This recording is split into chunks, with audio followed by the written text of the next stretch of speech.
Hello student, welcome back to my channel Samrat academy. Student, मेरा नाम है आकाश। मेरे प्यारे विद्यार्थी, जितने बच्चे 2023 बोर्ड एग्जाम की तैयारी कर रहे हैं उनके लिए वीडियो बहुत ही ज़्यादा इंपॉर्टेंट है। मैथ में अगर वीक हो तो ये वीडियो आपके लिए बहुत ही ज़्यादा महत्वपूर्ण है। बहुत लोगों का मैथ बहुत कमजोर है, तो मैंने आप लोगों को कुछ समय पहले आप लोगों को एक वीडियो बनाया था जिसमें मैं पेपर दिखा देता हूँ। ये सारे प्रश्न देख लो। ये टोटल आप लोगों के 50-60 प्रश्न टोटल पूरे किताब के हमने बताया था। पूरी किताब का महत्वपूर्ण प्रश्न बताया था। अगर यह प्रश्न तैयार कर लोगे तो एक भी आप लोगों का क्वेश्चन छूटेगा नहीं। पूरा चाहोगे तो आप 70 में 70 नंबर ला दोगे। हर एक क्वेश्चन मैंने बताया था कि किस सन में ये क्वेश्चन पूछा गया था। आज मैं इसी का पूरा सोल्यूशन कराने वाला हूँ। ठीक है, आप मात्र 5-7 दिन में पूरे के पूरे सोल्यूशन में करा दूंगा इसको। तो आज से वीडियो आप देखना, मैथ का प्रारंभ कर दें। एक भी वीडियो मिस मत कीजिएगा। ठीक है, ये प्रश्न 100% आप लोगों के एग्जाम में आएंगे, वादा करता हूँ मैं।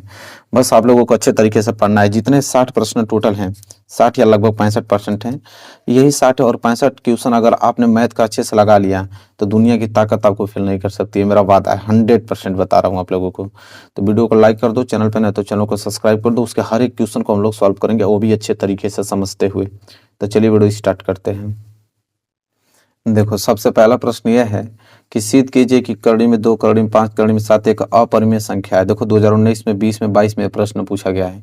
मेरे प्यारा बच्चों, इसमें से एक ही बताऊंगा और उसी तरीके पे ये पूरा का पूरा हो जाएगा। जैसे करड़ी में 2 वाला बता दूंगा तो सेम उसी पैटर्न पे करड़ी 5 भी कर लोगे, करड़ी में 7 भी कर लोगे। बस जहाँ पे करड़ी में 2 रहेगा वहां पे करड़ी में 5 लिखते चले जाना और आंसर आप लोगों का आ जाएगा। तो सबसे पहले मैं एक बता देता हूँ करड़ी में 2 वाला, और ये दोनों आप लोग उसी प्रकार कर लेना घर पे। ठीक है, तो चलिए इसको बताता हूँ किस प्रकार सॉल्व करना है आप लोगों को।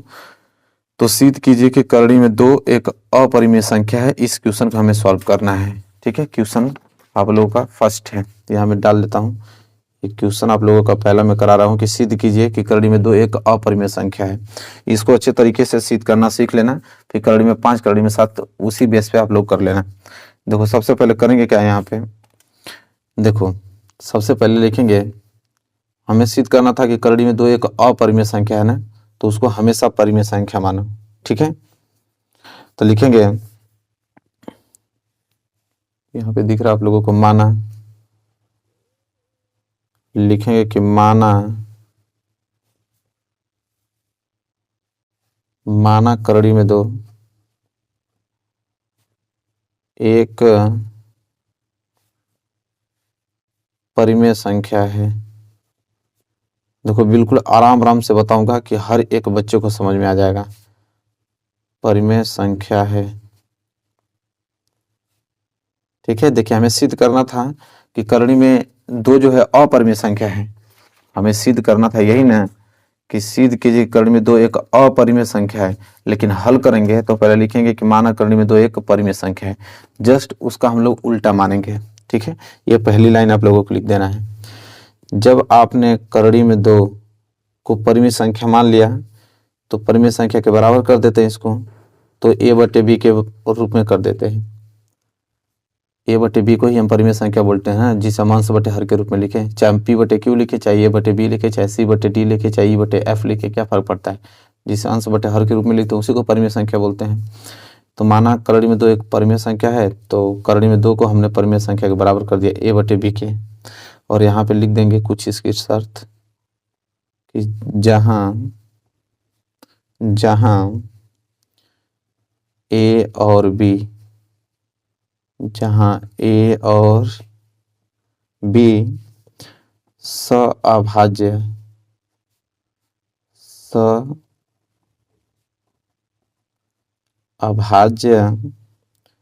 संख्याएं हैं, सअभाज्य संख्याएं हैं। ठीक है, तथा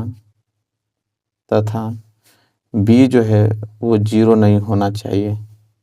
यही तो होता है परिमेय संख्या, यही तो होता है कि जिसे a बटे b के रूप में लिख पाए, जिसे अंश बटे हर के रूप में लिख पाए, जहाँ a और b दोनों आपका सभाज्य होना चाहिए।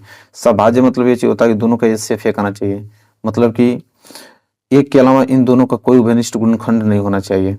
और b का वैल्यू आप लोगों का 0 नहीं होना चाहिए होता। हर कभी भी 0 नहीं होना चाहिए, उसी को परिमेय संख्या कहते हैं। बस सिंपल। तो करड़ी में 2 जो है उसे हमने a बटे b के बराबर कर दिया। अब करना क्या है कि दोनों पक्षों का वर्ग करने पर, यहाँ पे लिखेंगे दोनों पक्षों का वर्ग करने पे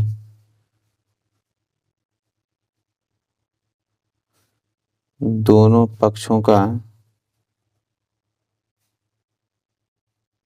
वर्ग करने पर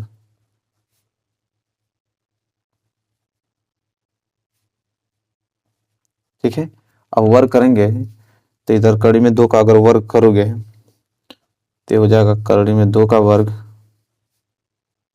बराबर ये हो जाएगा आपका a बटे b का वर्ग। ठीक है। इसके बाद देखो वर्ग करोगे तो कड़ी में 2 का वर्ग करोगे तो ये आ जाएगा सिर्फ 2 बराबर a का स्क्वायर करोगे। ठीक है।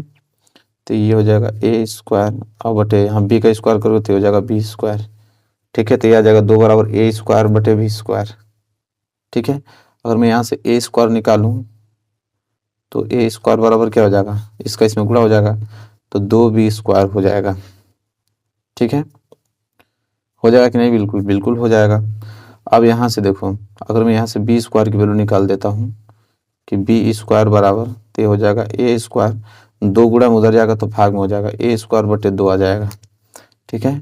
अब यहाँ पे इसी को आप समीकरण नंबर 1 मान लो। ठीक है। इसी को आपको मान लेना है समीकरण नंबर 1।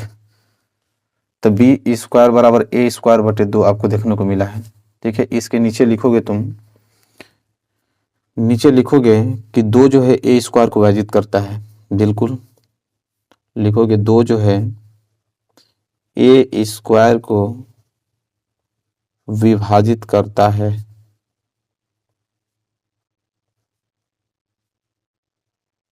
विभाजित करता है।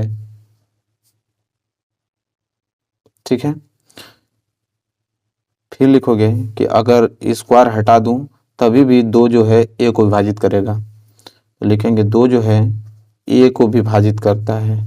अगर उसका स्क्वायर हटा देंगे तभी वो विभाजित करेगा, a को विभाजित करता है।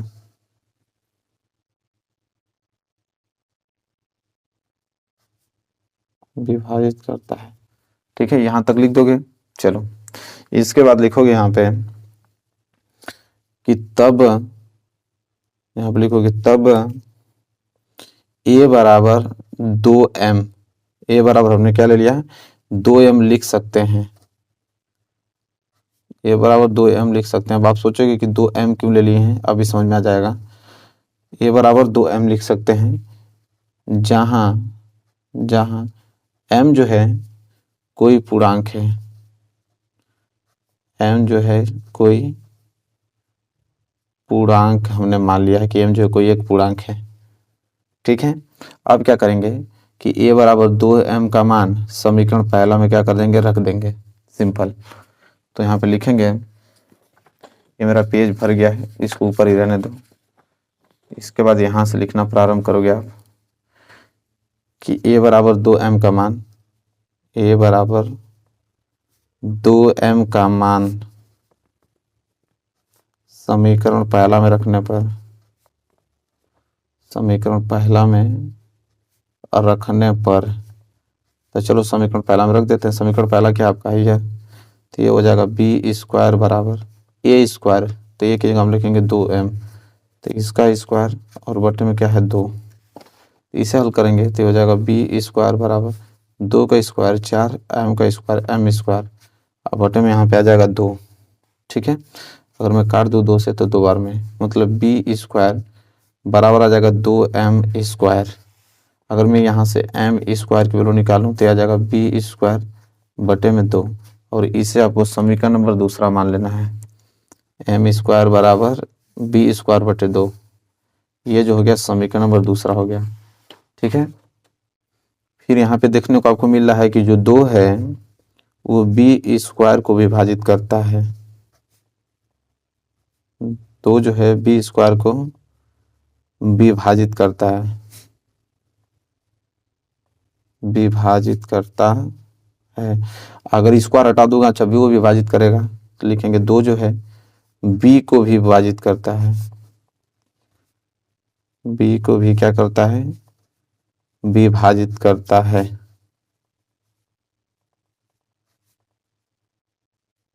ठीक है। विभाजित करता है। तो देखो 2 जो है b स्क्वायर को विभाजित करता है और 2 जो है b को विभाजित करता है। यहाँ तक कंफर्म हो आप लोग। और समीकरण पहला देखो, समीकरण पहला में यह था कि जो 2 है ना, तो 2a² को विभाजित करता है, जो 2 जो है a को विभाजित करता है। इसलिए हमें यहाँ पे एक चीज आपको देखने को मिलेगा कि लिखेंगे यहाँ पे कि समीकरण 1 व समीकरण 2, समीकरण 1 व समीकरण 2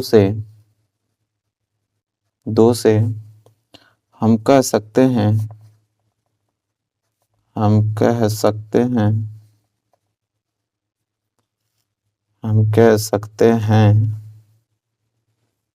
कि A तथा B का उभयनिष्ठ गुणनखंड, A तथा B का उभयनिष्ठ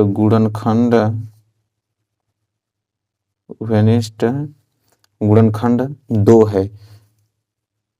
2 है, क्योंकि A जो है, जो ये 2 है वो A को विभाजित भी कर रहा है और यही 2 B को विभाजित कर रहा है, मतलब A और B का उभयनिष्ठ गुणनखंड क्या हो गया, 2 हो गया। ठीक है, परंतु लिखेंगे, परंतु यह इस तथ्य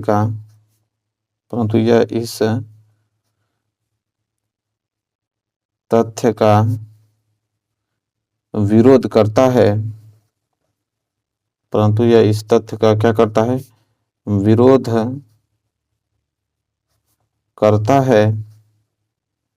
करता है कि A और B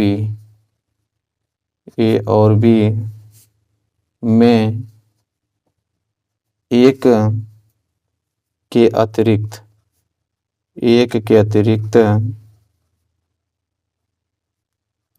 अतिरिक्त कोई उभयनिष्ठ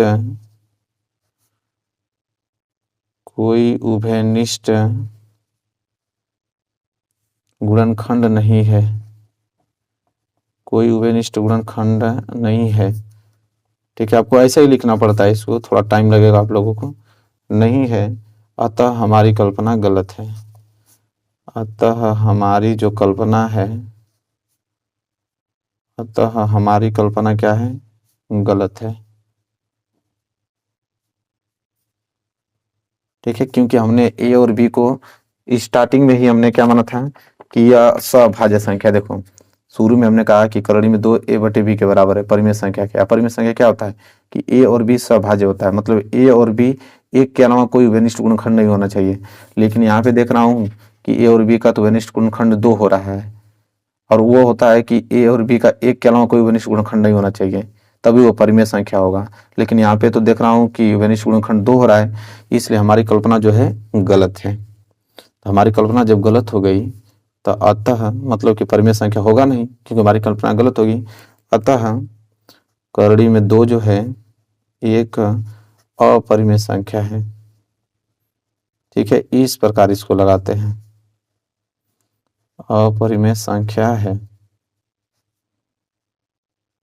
ठीक है, देखो हमने एक एक स्टेप यहाँ पे अच्छे तरीके से लिख के आपको समझाया है ताकि कोई दिक्कत नहीं हो। अब देखो ये प्रश्न हमने बता दिया ना, सेम इसी पे अप्लाई करके करड़ी में 5 और करड़ी में 7 दोनों कर दोगे। जहां पे भी करड़ी में 2 दिख रहा है ना पूरे स्टेप में, वहां पे करड़ी में 5 कर देना, फिर वहां पे करड़ी में 7 कर देना। एक भी स्टेप यहाँ पे गलत नहीं होगा, पूरा स्टेप वही लागू होगा। बस जहाँ पे करड़ी में 2 है वहां पे करड़ी में 5, करड़ी में 7 कर देना, दोनों क्वेश्चन सॉल्व हो जाएंगे। तो क्लियर हो गया ना आप लोगों को पहला प्रश्न, कोई दिक्कत नहीं होना चाहिए। चलिए दूसरे प्रश्न देखते हैं। देखिए दूसरा प्रश्न अगर हम बात करें तो दूसरा प्रश्न यही आता है कि सिद्ध कीजिए कि 3 प्लस करड़ी में 2, 5 प्लस करड़ी में 3, 2 माइनस करड़ी में 5 एक अपरिमेय संख्या है। मतलब एक परिमेय और एक अपरिमेय दोनों का संयोग करके कहता है कि सिद्ध कीजिए कि अपरिमेय संख्या है। ये तो सिंपल था कि करड़ी में 2, करड़ी में 5, करड़ी में 7, ये मिश्रित मिलकर आता है इस तरह और कहता है कि सिद्ध कीजिए कि अपरिमेय संख्या है। तो इसका बहुत नियम छोटा है, उससे तो बहुत ही ज़्यादा छोटा है। एक बता देता हूँ और ये दोनों अप्लाई करके इसे हल कर देना आप लोग। ठीक है, चलो तो एक बता देता हूँ और उसको कर लेना है। तो चलो सॉल्व कर लेते हैं यहाँ पे। ठीक है, देखो तो एक क्वेश्चन दूसरा है ये वाला, इसको हम लोग सॉल्व कर रहे हैं। इसमें भी सेम वही नियम लगेगा कि अपरिमेय संख्या सिद्ध करना है ना, तो पहले इसको परिमेय मान लो आप। ठीक है, चलो तो पहला मैं सॉल्व करके आप लोगों को दिखाता हूँ। 3 प्लस करड़ी में 2, तो लिखेंगे कि माना फिर चीज वही लिखोगे, माना 3 प्लस करड़ी में 2, माना 3 प्लस करड़ी में 2 एक परिमेय संख्या है, एक क्या है, परिमेय संख्या है। तो इसको हमने एक परिमेय संख्या मान लिया। अब जब परिमेय संख्या मान लिया तो इसलिए हम कहेंगे कि 3 प्लस करड़ी में 2 जो है वो a बटे b के बराबर होगा, क्योंकि परिमेय संख्या के बराबर होगा। ठीक है, और यहाँ पे उस कंडीशन को लिख देना कि जहाँ a तथा b, जहाँ a तथा b सअभाज्य,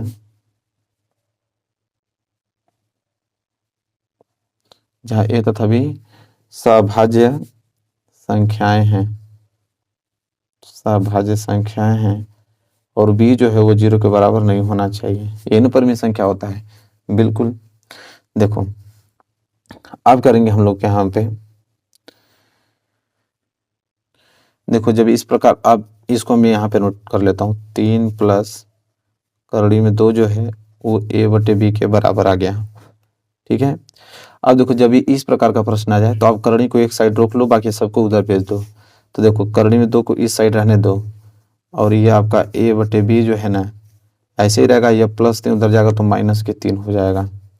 ठीक है, तो ये हो जाएगा करड़ी में 2, ऐसे हल करोगे तो यहाँ पे कुछ नहीं, तो एक मान लो एलसीएम b आ जाएगा, b से b कैंसिल, तो a, इसका भाग दोगे तो b बार b का गुणा 3 में करोगे तो 3b आ जाएगा।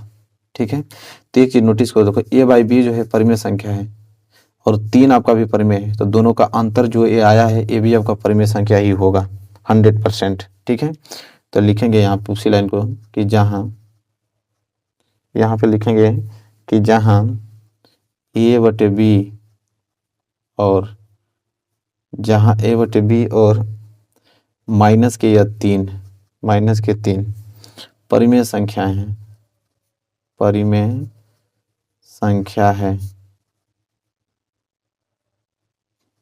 ठीक है, परिमेय संख्या है, अतः इनका अंतर भी, जो इनका अंतर ये पूरा आया है, अतः इनका अंतर भी परिमेय संख्या होगा, अतः इनका अंतर भी परिमेय संख्या होगा, अतः इनका अंतर भी परिमेय संख्या होगा।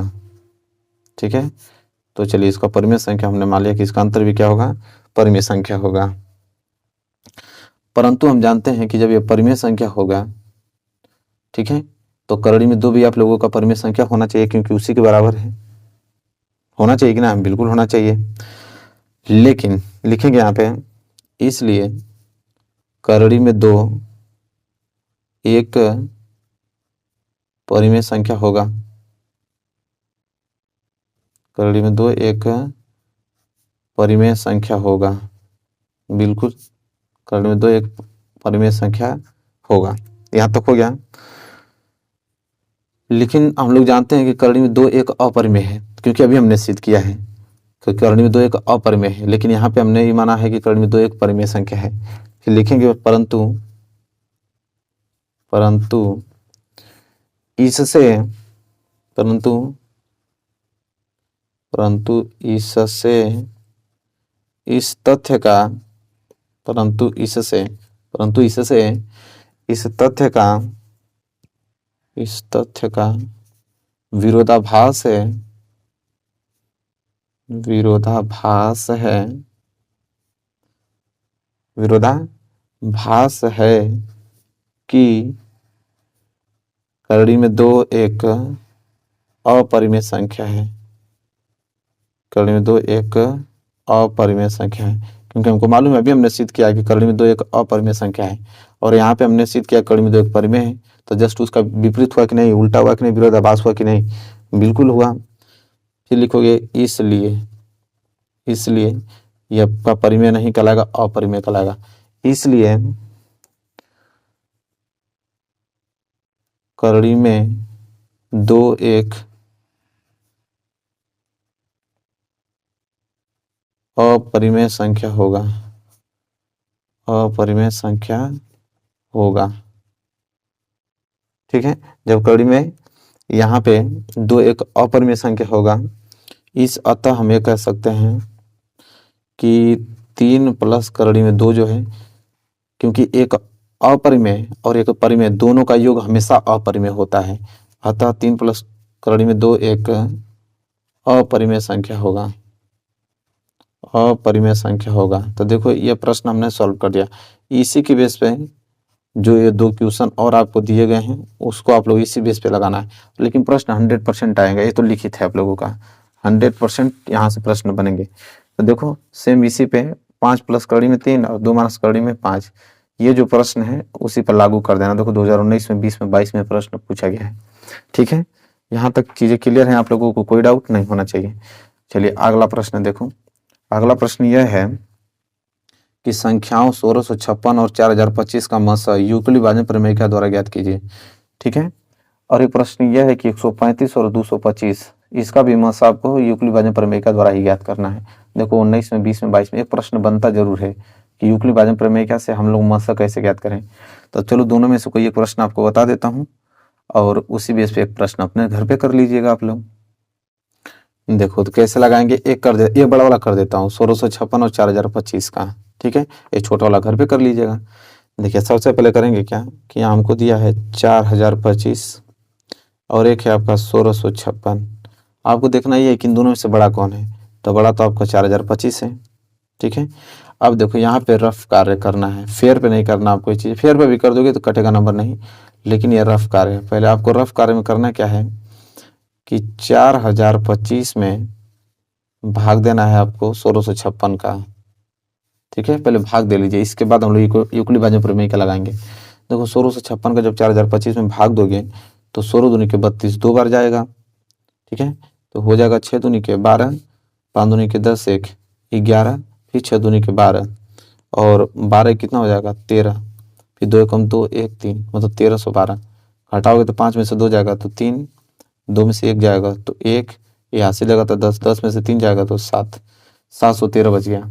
अब 713 का भाग देंगे किस में, 1656 में। अरे भाग विधि द्वारा मसा ज्ञात करना जानते हो ना, उसी तो कर रहे हैं।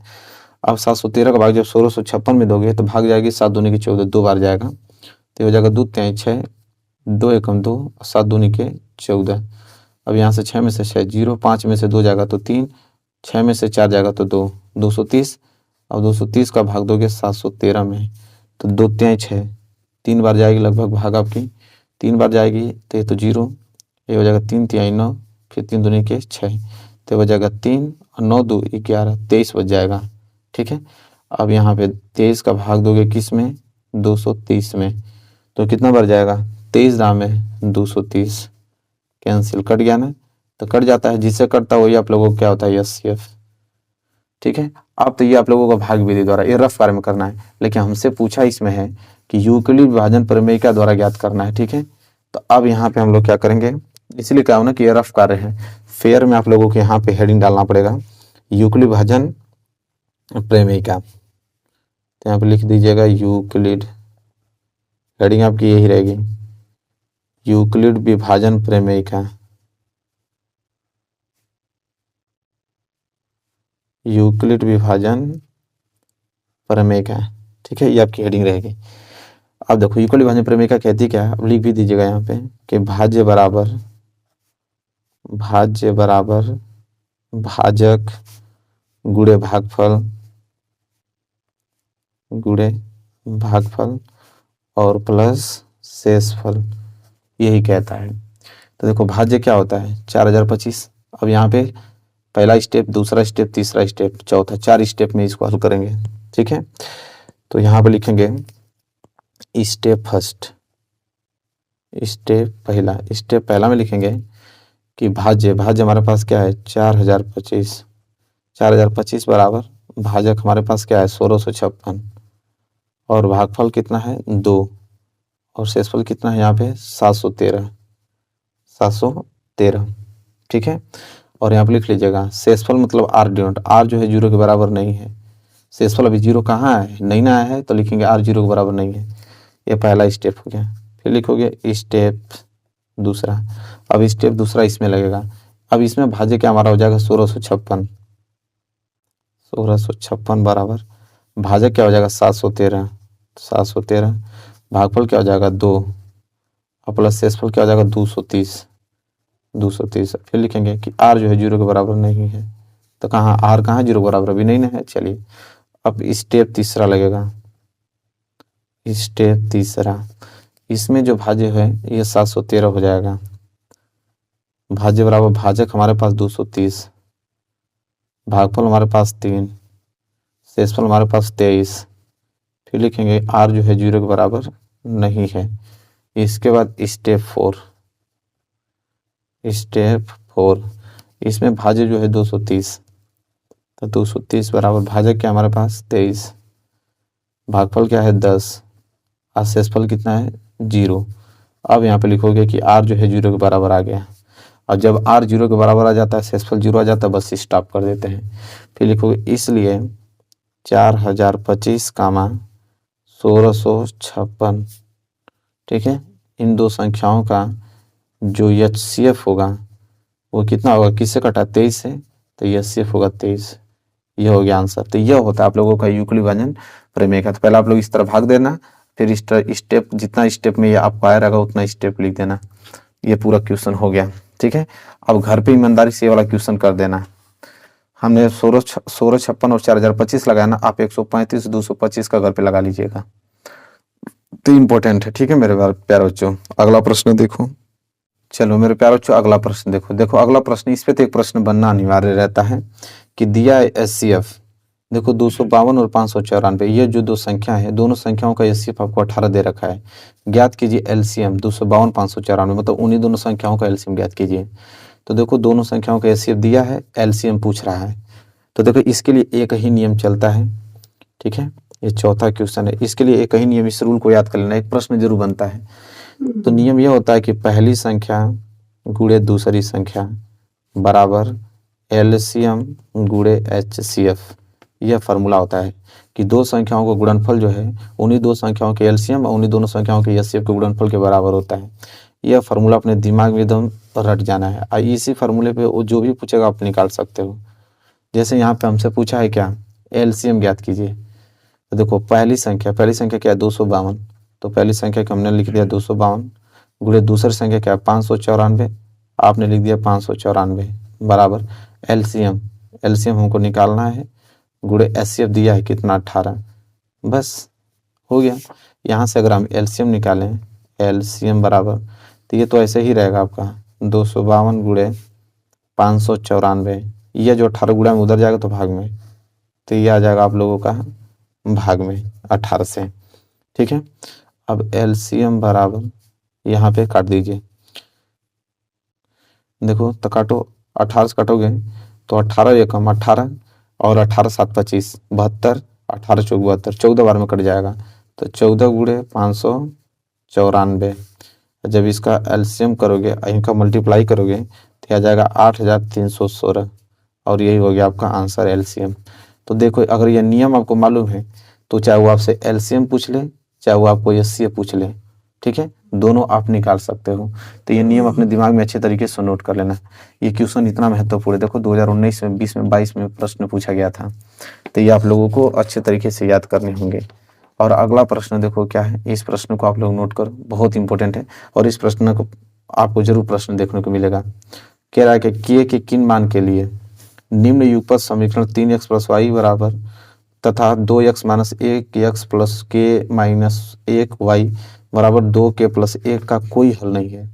मतलब दो आपको समीकरण दिया है और कह रहा है कि k का वैल्यू ज्ञात कीजिए और कोई हल नहीं होगा इसका हल तब।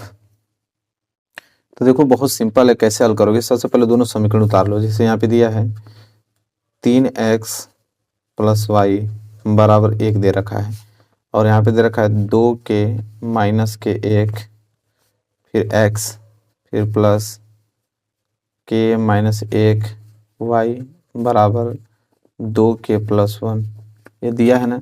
दोनों हमने समीकरण यहाँ पे नोट कर लिया। देखो करना क्या है आपको, सबसे पहले यहाँ पे हम लोग करेंगे, ये पहला समीकरण है तो इसको हम ऐसे लिखेंगे 3x + y, ये +1 इधर आएगा तो -1 बराबर 0, ठीक है। इसी तरह इसको भी इधर ला देंगे तो हो जाएगा 2k - k 1 और यहाँ पे x बीच में प्लस के माइनस के 1 और ये वाई, ये प्लस इधर आएगा तो हो जाएगा माइनस के 2 के प्लस 1 बराबर के 0।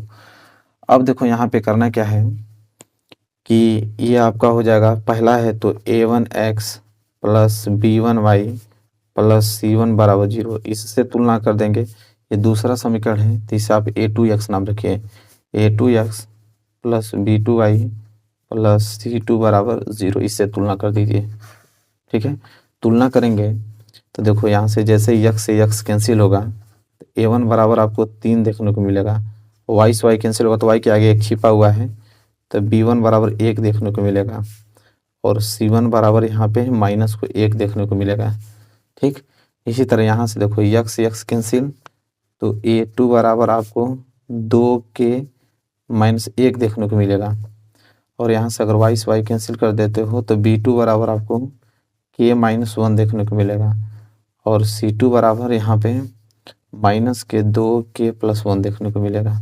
ठीक, और यहाँ पे देखो जब यहाँ पे A B a1 b1 c1 a2 b2 c2 value निकल जाएगा तो पूछा कोई हल नहीं है, तो ये कंडीशन बस आप लोगों को मालूम होना चाहिए कि कोई हल नहीं होने का शर्त क्या होता है।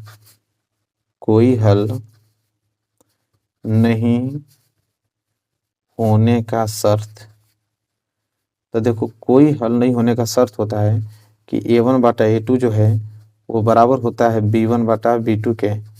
ठीक है, परंतु ये बराबर नहीं होता है c1 बटा c2 के, यही होता है। तो यहाँ से a1 की वैल्यू रख देंगे हम, a1 बराबर 3 और a2 बराबर 2 के माइनस के 1 बराबर है b1 कितना है 1 और b2 कितना है k माइनस 1 और ये बराबर नहीं है, तो बराबर नहीं तो उसके लिखने के लिए क्या वैल्यू चाहिए, तो यहाँ मत लिखो, लिख दोगे तो कोई दिक्कत नहीं है, नहीं लिखोगे तो छोड़ दो, क्योंकि हमको यहीं से हल करना है, जो बराबर होगा वहीं से हल करना है। तो यहाँ पे देखो 3 को गुणा के में करोगे तो 3 के माइनस 3 को गुणा 1 में करोगे तो 3 बराबर, इसका गुणा 1 में करोगे तो वही आएगा 2 के माइनस के 1 ही आने वाला है, तो हो जाएगा 3 के और प्लस 2 के इधर आएगा तो माइनस 2 के बराबर माइनस के 1 और माइनस 3 उधर जाएगा तो प्लस के 3। ठीक है, तो 3 के में से 2 के जाएगा तो के बचेगा, के बराबर यहाँ पे बचेगा 2, क्योंकि माइनस 1 प्लस 3 2, तो के बराबर 2 आ गया, यही होगा आंसर।